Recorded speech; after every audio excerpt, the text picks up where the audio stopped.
Good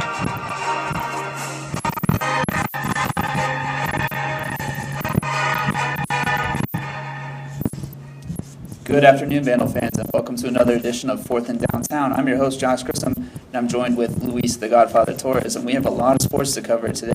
But first off, most importantly, the Sun Belt made a decision on the status of the University of Idaho as a football-only member for the 2008 season, and Luis, we both learned Tuesday morning that the conference has declined a contract extension for the Vandals. The football team will be leaving the conference at the end of the 2017 season in a vote that came 10 days earlier than expected. Also on the agenda today, the Idaho football team released their 2016 schedule, and both the men's and the women's basketball teams secured a first-round bye in the Big Sky Conference tournament next week. But Luis, obviously, we have to focus our attention right now on the biggest news for the Vandal football team in recent years, I'd say. Absolutely. It's just one of those situations that we initially was going to come out next week, but then speculations were swirling when they made the announcement that the schedule for the Sun Belt was going to be postponed on when it was supposed to be released, which was going to be on March 2nd, I believe. March 1st. It was on this Tuesday. And then the big news brought a lot of uproar. A lot of people are celebrating the fact because this means we could probably head back to the Big Sky. Some are disappointed because it's like, even if we go to the Big Sky, then it's not going to help us much at all from as far as attendance is concerned. Yes, we'll have the rivalries, but attendance will not do just. There's a lot more into it. I think right now a lot of people are a little disappointed in the news itself. If Idaho had gotten that contract extension from the Sun Belt, they'd essentially just maintain the status quo. But the conference decided to not just drop Idaho, but New Mexico State as well. But they are adding a 10th program in Coastal Carolina in the coming years. So just really, I guess, unexpected decision. And the way it was announced, it seemed as though the Sun Belt Conference knew that this was the route they were going to take for quite some time, especially announcing it 10 days early. And it sounded like Rob Spear didn't even know about it. It sounded like it because it just came out of nowhere, and then it's just like we're scrambling all the information as possible. Everybody were asking questions and just figure out what they're going to do. And there was like, I remember we talked about a couple weeks ago as far as the Big Sky is concerned, that Doug Folger was going to retire. Then they're saying like by May 4th they have an open invitation whether or not they accept it. It's like everything's just swirling around. It's just became a little bit of a mess to some extent. It is technically a big mess.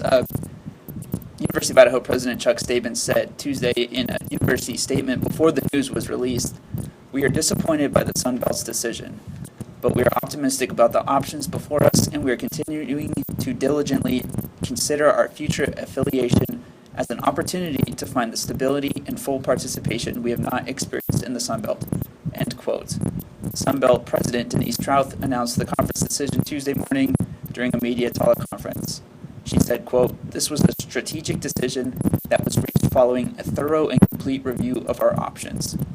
The Sun Belt's presidents and chancellors strongly believe it is in the best interest of the conference to have a core membership of 10 football teams that are geographically located within the footprint of the conference, and that these 10 members also compete in conference sports," end quote.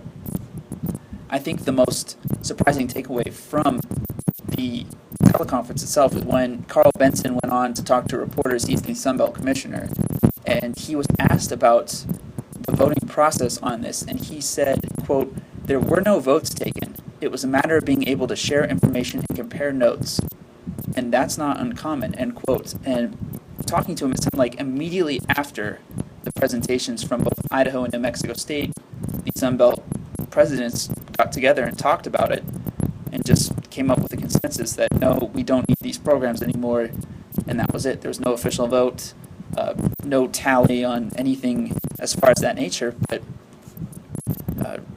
I was really surprised by that. I feel like in a decision such as this, even if you have general consensus, you still need to take a vote just in case, but they didn't.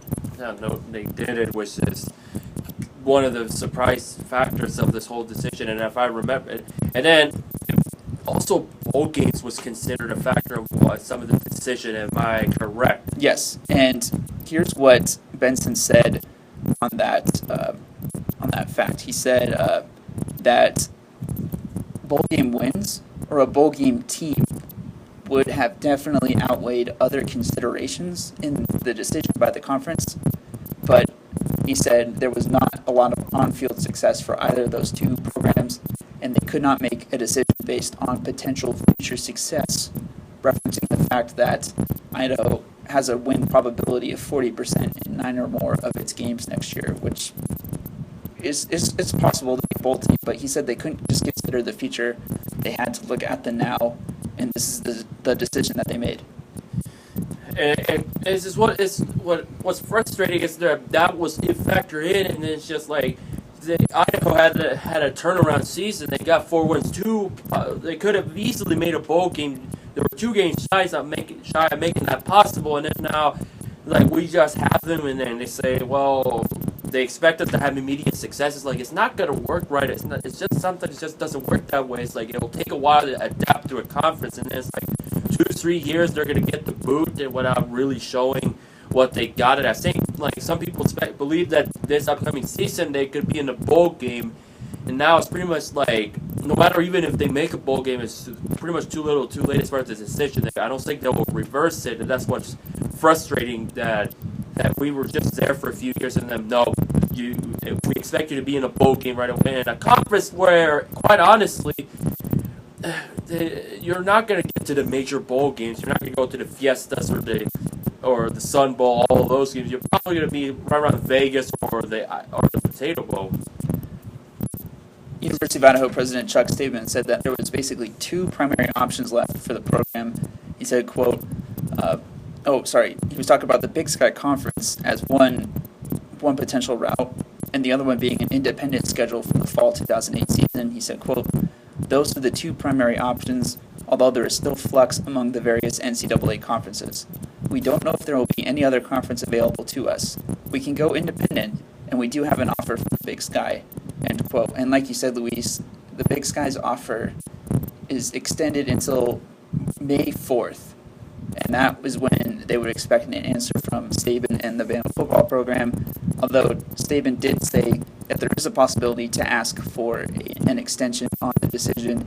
And I think that would be, honestly, the best choice, because right now, after that NCAA deregulation vote, there's a lot of conference affiliation changes going on right now. If you look at what I think is the Big 12, and I think if you give the Vandals one more year to really look at it, say, are we going to be competitive as an FBS program? If they have 6 wins next year, I will buy that, and I'm pretty sure there will be a conference out there in the change of things that might want to consider adding Idaho. But if not, I think that would be a good chance to say, you know what, we aren't as competitive as we want to be. It's been quite a while on this road. We can't just be a nomad anymore. Let's join the Big Sky Conference.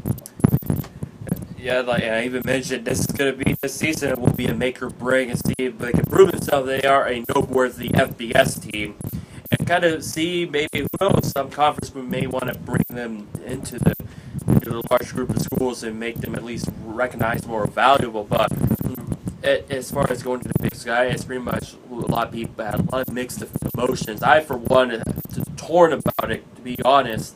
I can see some of its benefits of Big Sky, but at the end of the day, as I've been thinking about it the last couple of days, that I've been considering what people have said and what made sense. Is like some people, even former football players, wants us to re-establish rivals. I saw on Twitter a couple of former players, and one in particular that I read is they want to establish a rivalry, not play in a conference where you're not going to have a legit rivalry whatsoever. And a couple said the Big Sky might be the best route. But on the contrary, some say even if they go to the Big Sky, it's not going to help justice as far as, no matter if we play Montana or Eastern Washington, it's not going to help raise our attendance, but it's just how people view it. I think if they play each other and give it some time and establish it, then maybe it'll slowly but surely increase. But some even look further than that, say, look at basketball and tennis. Look at all the other sports that are still not looking solid. We talked about it sometimes during the basketball season that it's sometimes it's hard to get people, with the exception of the Eastern Washington game, which was really tight but a small venue. There's a lot of divided opinion over this subject, and I think so even within our own sports staff here at the Argonaut. But it's, I don't know, it's a tough situation. You can argue the pros and cons of either situation. You know, you talk about, oh, let's remain an FBS program. Yes, you get the income that you wouldn't get as an FCS program. You still are considered an FBS team, but it's difficult to schedule opponents, and honestly, Saban even said it's very hard to maintain FBS independent status. Now, on the flip side, if you go to the Big Sky, you lose 22 scholarships, I believe. Might result in the loss of a women's athletic program. And then we aren't playing the Division I FBS opponents that people, know of, and were considered, quote unquote, an inferior division of football. So, I mean, this is gonna divide a lot of Vandal fans, I feel, over the next couple of years before a decision is made. And even if there is a decision made, I feel like there will be a lot of backlash, especially from some of the boosters or some of the fans, some of the alumni. It's just a tough situation no matter what way you cut it. And I feel as though University of Idaho President Chuck Staben has a lot on his plate, and no matter what he picks, he's going to receive a lot of heat for it. No, regardless, you're going to have people that are not going to be satisfied, especially if, as you brought up, as far as one women's team that could be dropped. The rumor has it, what I heard is like soccer could be in the mix. And if you look at soccer's success, I know people will say, well, it's soccer, and here in America, it's not necessarily the most popular sport in the world compared to football, like the gridiron sport. But at the same time, when you look at it's going to come down to which one will be more pleasing. And even if it comes down to a success from the women's soccer, it's not going to probably keep them going, which is going to be unfortunate because there's so many things that could happen. And you're speculating right now. There's no rumor. Definite fact that it would be the soccer program. In fact, I heard people talk about the swim and dive program. So we can't speculate on that or go into that in depth, other than it would result in a loss of 22 scholarships on the men's side, and based on, I believe, Title IX regulations, that the University of Idaho would have to drop 22 athletic scholarships on the women's side as well. And I think that's what it means. But it's just a tough situation for the football program. I mean, we will be in the Sun Belt for 2 more years, at least, as we try to figure things out. But that May 4th deadline is going to come up pretty quick, and unless we ask for an extension, we're going to have a definite answer on that. And to be honest, I don't know what the administration is thinking here at Idaho. We kind of got a hint from Idaho Athletic Director Rob Spear, and he said, quote, "One thing that we will do in the future is control our own destiny. And that's one thing we're going to put at the forefront here, is being able to control the next move, because we've been in this reactionary mode for too long. It's important for the University of Idaho to control its decisions." End quotes. Luis, looking at that, how do you feel? Do you feel like he kind of tipped his hand a little bit as far as what he hopes happens for the Idaho football program, or not? I really have no clue at this point. It's just confusing as it is. Just a little bit frustrated that there's so many questions to be answered, and it's pretty much got to the point. It's like, is there more? Now, there is a rumor, so we can't really put a lot of faith or basis into this. But there's a rumor that if Idaho joins the Big Sky could potentially look at splitting into 2 conferences in itself, one for the FBS and one for the FCS. But again, that's all this is right now, rumors, and unfortunately that's a lot of it going around right now. It's just rumors and talk, and a lot of angry Vandal fans kind of putting their anger, all over the place. And it's tough. No matter what happens with this decision, people are going to be unhappy, and we just got to do what's best for the university, and that'll be up to President Chuck Staben and his decision. But for now, 2 more years in the Sun Belt, but then the future is is very blurry. We don't know what's going to happen, but we will definitely bring you along for the ride in our reporting and keep you updated as when any decisions are made. But for right now, Luis, let's turn our attention to another thing that got released early Thursday morning. The University of Idaho football team announced its 2016 schedule, and Idaho head coach Paul Petrino said in the university statement, quote, "We are very excited for the 2016 season," end quote. Notable home Sunbelt Conference games include Troy, New Mexico State, South Alabama, and Georgia State. And then a couple of key non-conference games include the University of Washington, Washington State, and UNLV. So I will go through the schedule real quick, the full schedule. Vandal, September 1st, home game against Montana State. September 10th, on the road at Washington in Seattle. September 17th, the Vandals will travel to Pullman to face Washington State in the Battle of the Palouse. September 24th, the team will travel to UNLV. October 1st, the Vandals will host Troy in the first conference game of the year. October 8th, the Vandals will travel to Louisiana Monroe. October 15th, the Vandals will host New Mexico State. October 22nd, the Vandals will travel to Appalachian State. The 29th is a bye week for the team.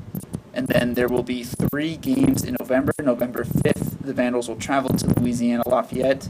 November 12th, they will travel to Texas State. November 19th is another bye week. And then November 26th is South Alabama, and they will conclude their schedule with a December 3rd game against Georgia State. And looking at this, Luis, initially, there's a lot of winnable games, I feel like, on here for the Vandals this year. If they're going to, yes, several of these games can be winnable. Like, what they need to do is kind of like get their momentum going, and kind of like you look at last season and build up the team and establish themselves. I say they're winnable. Several of them could be winnable, and that's why, as far as the possibility of going to a bowl game, is pretty probable. I say it's probable, which is going to be good news for Idaho. And maybe when we think about it, that's all we can ask for the team. Yes, and here's what I think. For Idaho to have a really good shot at being in a bowl game, I feel like they have to go 2-2 in their non-conference games, in their first 4 games of the year, non-conference. They host Montana State. That's an FCS school. That is a Big Sky school, yes. So a little bit more intrigue and storyline to the matchup than usual for that.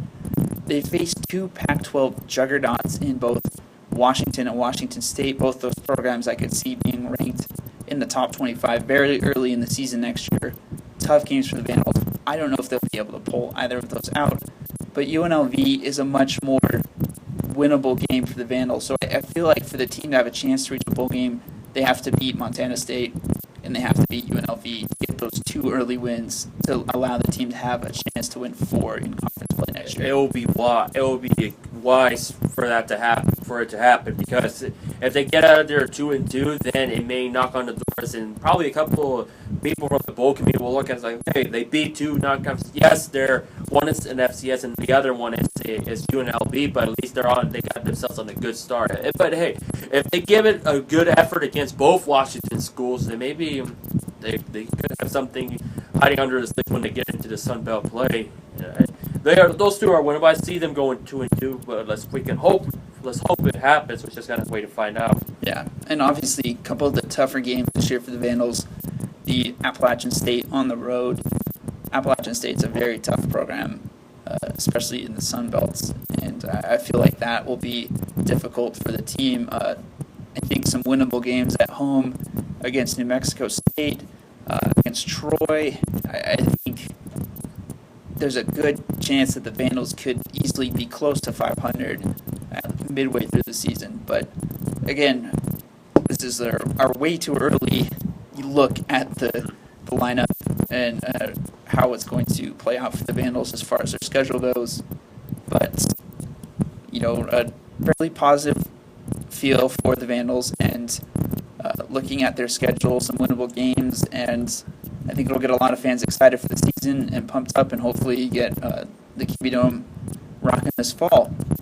Now let's turn our attention to basketball. the men's and women's team played this week. They both secured first-round byes in the conference postseason tournament next week. And let's start with Wednesday's game. The University of Idaho women's team took on Weber State, came away with a 77-70 victory over Weber the State. Wildcats. Yep, the Wildcats, and just really cemented their place atop the Big Sky Conference standings. I believe right now they are tied with Eastern Washington for the number 2 seed. Am I right? It would make sense if it's the number 2 seed because after what happened against Eastern Washington on last Saturday, they were at number 3. Idaho was still number 3, but it makes sense they would be number 2. Right. And on the men's side, they won last night, which means they will finish no less than 4th place in the conference standings. Right now, they are tied with Idaho State for 3rd, and the 2 programs square off tomorrow night, actually. So, really a battle for 3rd place on the line. The winner will get 3rd. The loser will end up 4th in conference standings.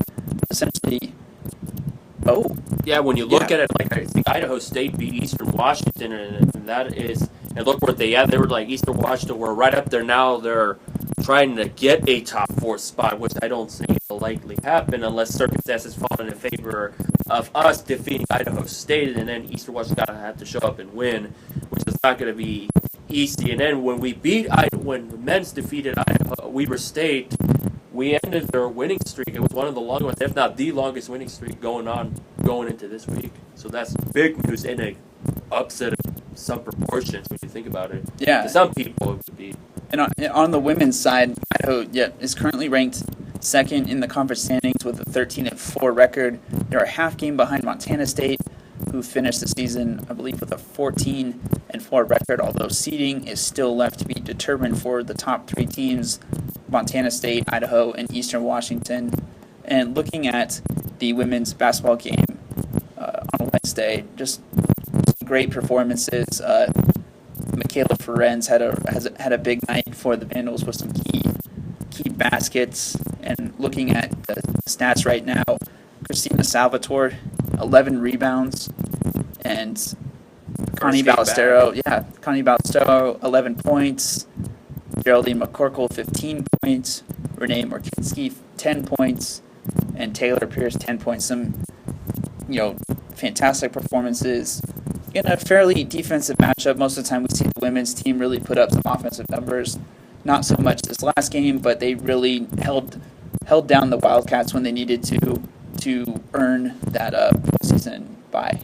It is huge, and the fact that Christina Salvatore came back on Wednesday after not playing against Eastern Washington, that is huge news, and probably not what the other teams are.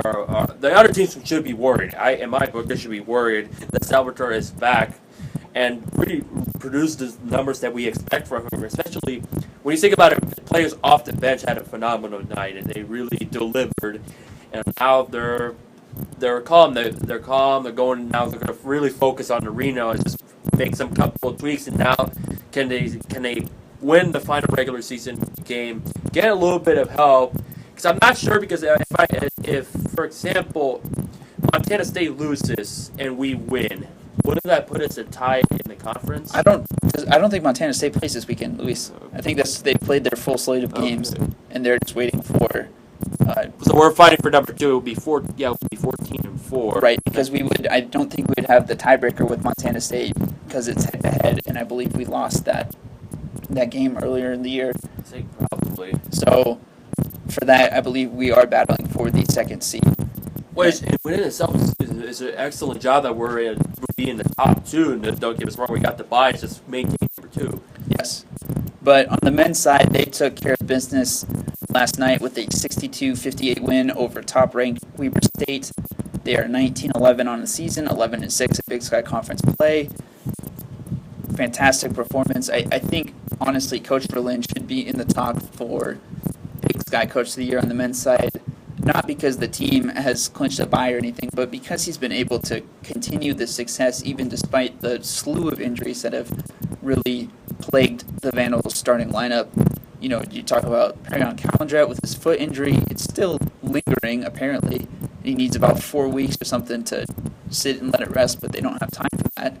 sophomore Victor Sanders with his broken right hand. You have Ty Egbert with his low ankle injury. You have Arkady McCutcheon coming back from a knee surgery. It's just a tough break for the Vandals, but they still are doing incredible, I think, for the obstacles that they've had to face.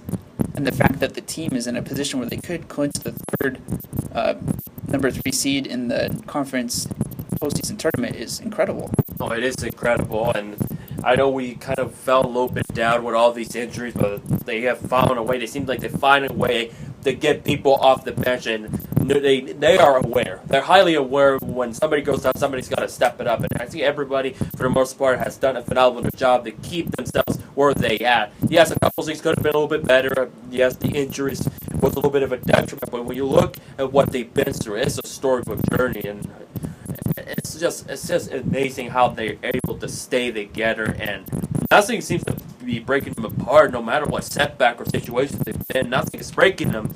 And look where they had. They clinched the first round bye. A couple weeks ago, we were where they were going to have a hard time. Yep, and not really the best night from the Vandals offense. Victor Sanders led the team with 14 points, but he was 4 of 16 shooting from the field, and 3 of those were from three-point range. So 1 of 12, I believe, 1 of 9 is from the floor inside the arc, 3 of 7 from beyond the arc, 14 points. The next highest scorer for the Vandals was Chad Sherwood with 9 points, and then you have a slew of people with 7 or 6. Perron Calendret also had 9 points on 3 of 9 shooting. It's not necessarily the best shooting night for the Vandals, but they did get the win, and that's what's important right now with a 62-58 victory over Weber State. Kind of both teams are very defense-oriented, and we kind of expected a matchup like that. And that's what Verlin said after the game. Pretty much defense, even rebounding, became a key factor. When I looked at the stat results, it's like, wow, both teams struggled. We had the worst end, but then when you look at the free throws, that's what really is one of the key things that really helped us win. Is those free throws being at 75 to, I believe, what was it? We were stayed at around 46 or 45. I'm not sure, but we were at the three-quarter mark at least. So that really saved us from there, because if you remember back a couple games ago, that was sort of against us, and now in this game it kind of came down to it, and then like late 3 from Victor Sanders really kind of sealed the deal. And those free throws, like I said, they're crucial. Yes, it gets us extra points, but they're so crucial, especially late in the game when you're this close or trying to seal the deal. And Idaho did it an otherwise phenomenal job compared to Weber State, and that's kind of what was the big number that stood out for me. Yes, the field goals was not impressive, to be honest, but the free throws was really like a key factor, along with the defense and rebounds. True. And we only have a couple minutes left on our program, so I'm just going to run through the schedule for the Vandal teams this weekend. First off, the men's basketball team, obviously back at home, the season finale and senior night for the program. The team will be hosting Idaho State at 7 p.m. The women's basketball team will be traveling to Idaho State, playing in Pocatello, and the men's golf team will be traveling to compete in the Palmetto Classic. Men's tennis will be facing Northern Arizona, and I believe that will be in Cheney. So kind of an interesting home but not so home matchup. Women's tennis will host Idaho State this weekend on Saturday. And the women's hockey team will be traveling to McCall for the Chicks with Sticks tournament. So that's your lineup for the Vandals this weekend. Next week, obviously, the start of the Big Sky Conference tournament.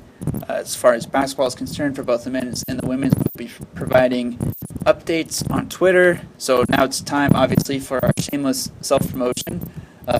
Follow us on Twitter at Vandal Nation for the latest news, updates, and stats from the games. Also follow us on Instagram, The Vandal Nation. You can see what specific sports our reporters are covering.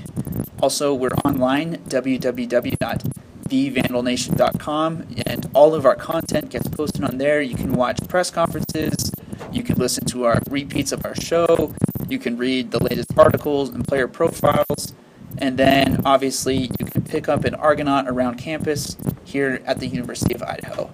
We'd like to thank you for tuning into our program today. I will not be able to come on air Sunday morning, but Luis the Godfather Torres will be here to talk about Vandal Athletics from 11 a.m. to noon. So be sure to join him. I'd like to thank you guys for tuning in. You are listening to 4th and Downtown on KUOI 89.3 FM Moscow. Have a good weekend, Vandals.